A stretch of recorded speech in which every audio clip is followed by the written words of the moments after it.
امن کے لیے اور معاشرے کو جمع کرنے کے لیے صرف تربیت ضروری نہیں ہوتی، تربیت کے ساتھ جو قانون اور اس کا امپلیمنٹ ہونا اور اس امپلیمنٹیشن میں مساوات ہونا اکراس دا بورڈ، یہ کی ہے کسی بھی معاشرے کے امن کی۔ تو محترم، اگر آپ پانی کا قطرہ گرانا شروع کر دینا تو پتھر پر بھی سوراخ بن جاتا ہے پانی، اور اگر آپ اللہ اللہ باقاعدہ کرنا شروع کریں اس کا اثر کہیں سے کہیں چلا جاتا ہے۔ پھر اللہ کا اپنی مخلوق پر ایک اپنا نظام ہے، کون کیا چاہتا ہے، اس کی طلب کیا ہے۔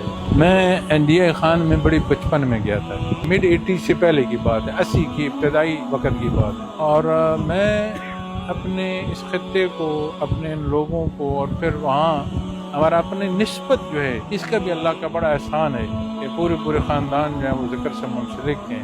یقیناً اہمیت بھی دیتا ہوں، عزت بھی دیتا ہوں، اور میرا دل بھی کرتا ہے کہ مجھے موقع نصیب ہو تو میں وہاں آ کر بھی جو محافل ہیں ان کو شمولیت، یہ میرے لیے شرف ہے کہ یہ اختیار ہو۔ عشق ہو جائے تو وہ آپ بولیں نہ بولیں وہ اعلان کر دیتا ہے کہ عشق ہو گیا ہے۔ اور کسی کو جب نبی کریم صلی اللہ علیہ وسلم کی ذات اقدس سے وہ محبت جو اعمال تک لے آتی ہے تو بتانے کی ضرورت نہیں ہوتی، تو وہ ہر سوچ اور عمل میں آپ صلی اللہ علیہ وسلم کی ذات اقدس اور اتباع کو مقدم رکھتا ہے۔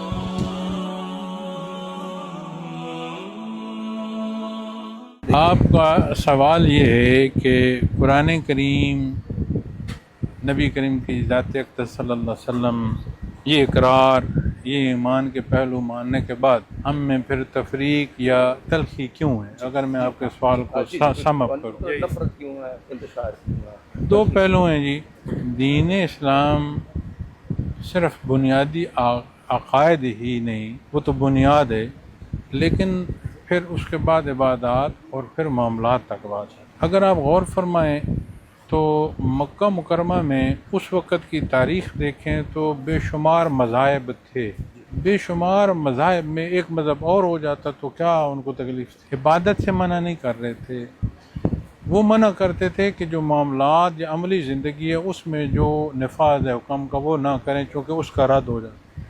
آج جب ہم اپنے معاملات میں اپنی تفریق کا حل تلاش کرتے ہیں تو یہ اللہ کا احسان ہے کہ بنیادی طور پر جو حدود ہیں وہاں مگر ایک ہیں۔ اس کا مطلب ہے کہ ہمارا رخ ایک ہونا چاہیے۔ اچھا، ایک رخ پر جب اختلاف آتا ہے تو وہ مترادف اختلاف ہوتا ہے، مخالف اطراف نہیں۔ مترادف حصے میں ضروری یہ ہے کہ جو میری سوچ ہے، اگر میں یہ چاہوں کہ آپ میرے ساتھ آئیں یا آپ یہ چاہیں کہ میں آپ کے ساتھ جمع ہوں، تو پھر اس میں ضروری ہے کہ میں کیسے عمل کر رہا ہوں۔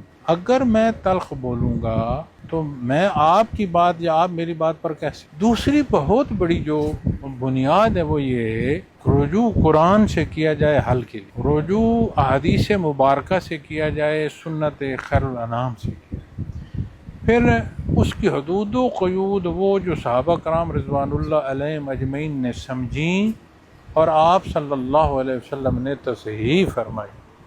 اچھا، جب ہم ان بنیادوں سے ہٹ کر پسند پر آتے ہیں، آپ نے تو مکاتب فکر کی بات کی نا، آپ دو اداروں کی بات کر لیں، ایک مکتب فکر کی، وہاں تلخی آ جائے۔ آپ کہیں دو خانقاہ کی بات کر لیں، اب شعبہ تو ایک ہی ہے، کیوں تلخی آ جائے؟ اس کا مطلب ہے کہ وہ جو بنیاد دین ہم سب کو ذات باری تعالیٰ پر جمع فرماتا ہے، اسے چھوڑ کر جب ہم ذاتی حیثیت تک آئیں گے تو تلخی آئے گی۔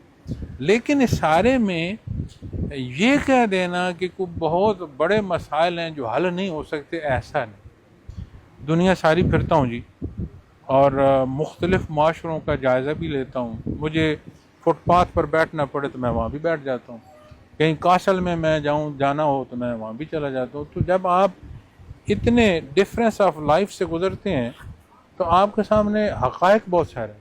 یہ نہیں ہے کہ باقی دنیا ساری ایک چیز پر اتفاق کرتی۔ ہاں، امن کے لیے اور معاشرے کو جمع کرنے کے لیے صرف تربیت ضروری نہیں ہوتی، تربیت کے ساتھ جو قانون اور اس کا امپلیمنٹ ہونا اور اس امپلیمنٹیشن میں مساوات ہونا اکراس دا بورڈ، یہ کی ہے کسی بھی معاشرے کے امن کی۔ لیکن اس سارے کے باوجود اگر کہا جائے کہ ہاں یہ تلخی ہے، اس وجہ سے میں اگر اپنی آواز خاموش کر دوں یا تلخ ہی بولتا چلا جاؤں، میرا اختیار یہ تھا نا، میں اپنی زبان تو وہ استعمال کروں یا الفاظ کا چناؤ وہ کروں جس سے تلخی کم ہو۔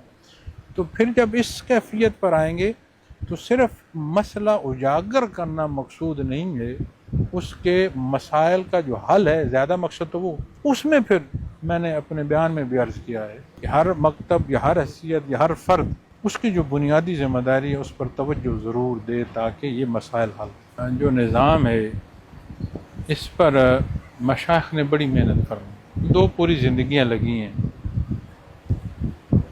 اور حضرت نے قاسم فریدات نے رحمۃ اللہ علیہ نے بڑے شعبے پھر مزید ترتیب دی۔ سلسلہ عالیہ کا جو نظام ہے یہ صرف یہاں وطن عزیز میں نہیں ہے، یہ آپ آسٹریلیا سے ویسٹ کوسٹ امریکہ تک چلے جائیں تو تقریباً دنیا کے ہر خطے میں تھوڑا یا زیادہ پورے دنیا میں یہ موجود، اس نسبت سے بھی لوگ اللہ اللہ کر رہے ہیں الحمدللہ۔ آپ وطن عزیز میں آئے ہیں، ابھی یہاں بیٹھے آپ مجھے کسی خطے کی یا کسی جگہ کی نشاندہی کریں، میں آپ کو آن کال وہاں کا جو ہے کنیکشن دے دیتا ہوں۔ اس کا مطلب ہے کہ وطن عزیز کے طول و عرض میں بھی اس کی آرگنائزیشن اسی طرح پراپر ایک آرگنائزیشن۔ پھر اس کا ذیلی شعبہ ہے، انٹرنیشنلی صرف سلسلہ عالیہ کی تنظیم ہے، ذیلی شعبہ جو ہے اس میں اس کے ساتھ 3 اور آرگنائزیشن ہیں، الاخوان، الاخوات اور الفلاح۔ ابھی یہاں آپ اگر خیال فرمائیں تو یہ جو حال میں خواتین کی جگہ تھی اس سے زیادہ خواتین باہر تھیں، یہ جو حال میں خواتین بیٹھی تھی نا جی، اس کے باہر ٹینٹ لگا ہوا تھا، ان سے زیادہ تعداد باہر خواتین تھیں۔ اچھا بھلا وہ کیسے جمع؟ وہ جو ان کی تنظیم الاخوات ہے، مین سسٹرہڈ، اس میں خاتون ہی ان کی سربراہ، ان کی تربیت کی پوری کمیٹی خواتین کی، تو وہ تقریباً پاکستان کے اراؤنڈ 85 to 90 سٹی مین ان میں آلریڈی آرگنائزڈ ہے، اور نیچے سے ہم اس کو کرتے جا رہے ہیں۔ الاخوان ہمارا بردرہڈ، یہ بھی جہاں تک ہمارا ساتھی موجود ہیں آرگنائزڈ، اس سے ہم کوئی وہ بات سیاسی حوالے سے یا کوئی معاشرے میں ایکٹیویٹی ہو اس حوالے سے اس سے ہم سرو کرتے ہیں۔ الفلاح فاؤنڈیشن جو ہے وہ تقریباً ہر مہینے 3 سے 5 ہزار ایک ویریشن رہتی ہے نمبرز کی، ہم کیمپس لگاتے ہیں اور کیور کرتے ہیں مریضوں کو۔ اور بھی جیسے نیشنل ڈیزاسٹر ہے تو ابھی ہماری میٹنگ چل رہی ہے، چونکہ بارشوں کا موسم ہے، کہ کہاں کیا، کیونکہ ابھی تو جتنی خبریں آ رہی ہیں اب کوئی اس کا راستہ کلیئر نہیں ہے، کہاں کیا ضرورت ہے، اس پر ورکنگ ہو رہی ہے۔ تو ہم کوشش کرتے ہیں کہ جتنی ہمارے اندر استطاعت ہے اپنے نظام سے ہم فلاحی طور پر بھی جی اس کو کوشش کریں۔ 8 ہمارے ایجوکیشنل انسٹیٹیوشن ہیں سکارا کے نام سے، 4 لاہور میں ہیں اور 4 وہاں لوکل ہیں، بلکہ ابھی میٹرک کا جو رزلٹ آیا ہے اس میں 90+ اس ہمارا جو میٹرک کا رزلٹ ہے اس میں A+ گریڈ آیا ہے، 90+ جو اے گریڈ ہے 90+%، اتنی بڑی تعداد ہوئی، اللہ کا شکر ہے انہوں نے بڑی محنت کی۔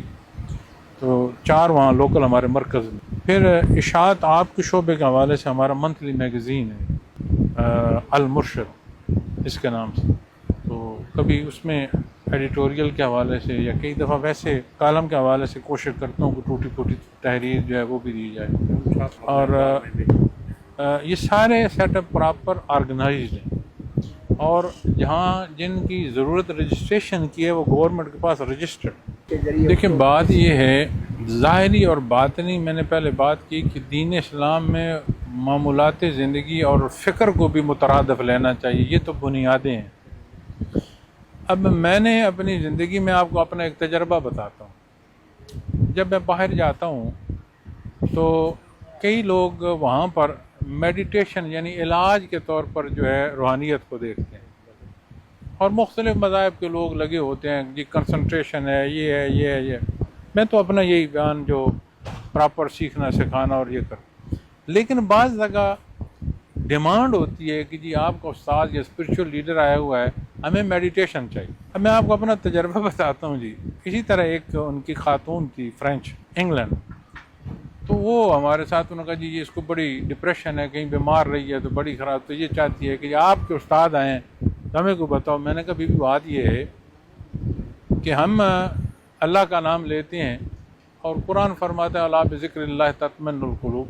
اب یہ مقصد ذکر نہیں ہے، نتائج میں سے ایک نتیجہ ہے، کوئی بھی اللہ کا نام لے گا تو اس کو سیٹسفیکشن ضرور ملے گی۔ اگریشن اور ڈپریشن یہ دونوں چیزیں جو ہیں ایک دل کی کیفیات ہیں، اللہ کے نام سے بیلنس ہوں گے، قرآن فرمان۔ تو میں نے کہا اب میں آپ کا کیا مذہب ہے، مجھے تو اس سے اعتراض نہیں، لیکن اگر آپ چاہتی ہیں کہ اس سے آپ میڈیٹیٹ ہوں تو اس طریقے سے اللہ کرے۔ حیرانگی کی بات ہے، کچھ عرصہ وہ کرتی رہی، میں تو آ گیا، میرے تو ایک سیشن تھا، کرتی رہی، پوچھتی رہی، اب پھر خواتین سے اس کی جو ہلکے سے آخر کلمہ پڑ گئی، آئی اپنے علاج کے لیے، ہم نے خلوص سے کوشش کی کہ اللہ سکھائی۔ تو جہاں کوئی اگر میڈیٹیشن کے حوالے سے بھی لیتا ہے تو محترم اگر آپ پانی کا قطرہ گرانا شروع کر دیں نا تو پتھر پر بھی سوراخ بن جاتا ہے پانی، اور اگر آپ اللہ باقاعدہ کرنا شروع کریں اس کا اثر کہیں سے کہیں چلا جاتا ہے۔ پھر اللہ کا اپنی مخلوق پر ایک اپنا نظام ہے، کون کیا چاہتا ہے، اس کی طلب کیا ہے، اس کی انابت، بینگ اے مسلم آپ انابت کیسے، بہت پیارا ہوتا ہے۔ لیکن یہ میری زندگی کا تجربہ۔ میں نے کہا ہے آپ کو کہ ذکر اللہ کا اصول اگر قرآن و سنت نہیں ہے تو اٹھ جاؤ وہاں سے، ابھی تقریر میں کیا کرا رہا ہوں۔ تو شریعت قرآن و سنت نہیں ہے تو اور کیا ہے؟ شریعت ظاہریہ جو ہے اس کا اقرار، جیسے آسان کر دیتا ہوں، اقرار باللسان، اس کے ساتھ تصدیق بالقلب کیا ہے؟ کوئی وہ عمل، کوئی وہ لفظ جس کے ماحصل میں ابتدا سے ماحصل تک قرآن و سنہ نہیں ہے، وہاں سے اٹھ جاؤ، کسی بہت بڑے خطرے میں جا رہے۔ سادہ سی بات۔ اب میں اشارہ کہوں فلاں یہ کا ضرورت نہیں، اصول بات کر رہا ہوں۔ شریعت، طریقت، اس پر جب بات کی جاتی ہے تو عموماً وہ گفتگو کر رہے ہوتے ہیں جو خود صوفی نہیں ہوتے۔ اب صحافت سے تعلق نو اور صحافت پر کالم لکھی۔ میں انڈیا خان میں بڑی بچپن میں گیا تھا، اور کہیں میں بات کہوں تو یہ مڈ 80 سے پہلے کی بات ہے، 80 کی ابتدائی وقت کی بات ہے، تب کا میں انڈیا خان گیا ہوں۔ اور پھر میں نے اپنی ذمہ داری میں الحمدللہ وہاں ایک اسی طرح سلسلہ عالیہ کا پروگرام کیا جس میں بڑی کثیر تعداد علماء کی تشریف لائی تھی، اور میرا بڑا اچھا وہ جو نشست رہی تھی بیان کی بھی، اور اسی طرح پھر بیان سے اٹھ کر پھر علماء کے ساتھ میری بڑی نشست رہی تھی۔ اور میں اپنے اس خطے کو، اپنے ان لوگوں کو، اور پھر وہاں ہمارا اپنی نسبت جو ہے اس کا بھی اللہ کا بڑا احسان ہے کہ پورے خاندان جو ہے وہ ذکر سے منسلک ہیں۔ یقیناً اہمیت بھی دیتا ہوں، عزت بھی دیتا ہوں، اور میرا دل بھی کرتا ہے کہ مجھے موقع نصیب ہو تو میں وہاں آ کر بھی جو محافل ہیں ان کو اس میں اپنا جو ہے شمولیت، یہ میرے لیے شرف ہے کہ یہ اختیار ہو۔ اب میں نے تھوڑی دیر پہلے بات کرتے ہوئے کہا کہ میرے بیان میں نے کہا میں 9 مہینے، میرے اس طرح ہے کہ 6 مہینے سفر ہے، 6 مہینے تربیت ہے، 3 مہینے پورے سال کے بچتے ہیں جس میں ساری ایڈمنسٹریشن بھی ہے، میری کاروباری حیات بھی ہے، میری ضروریات زندگی بھی ہیں، اس وجہ سے پھر وہ گیپ بڑھ جاتا ہے۔ لیکن کوشش یہ کی ہے، میں جہاں بیٹھا ہوں میں بڑا کمزور، کم علم اور گنہگار انسان ہوں، لیکن مجھے اس نزاکت کا پتہ ہے کہ کتنی برگزیدہ ہستیاں اس نشست سے گزر کر برزخ منتقل ہوئی ہیں، تو یہ میرے لیے بہت بڑا امتحان ہے۔ میں محترم ناظرین کرام کوشش کرتا ہوں کہ ایسا نظم بناؤں کہ لوگوں کو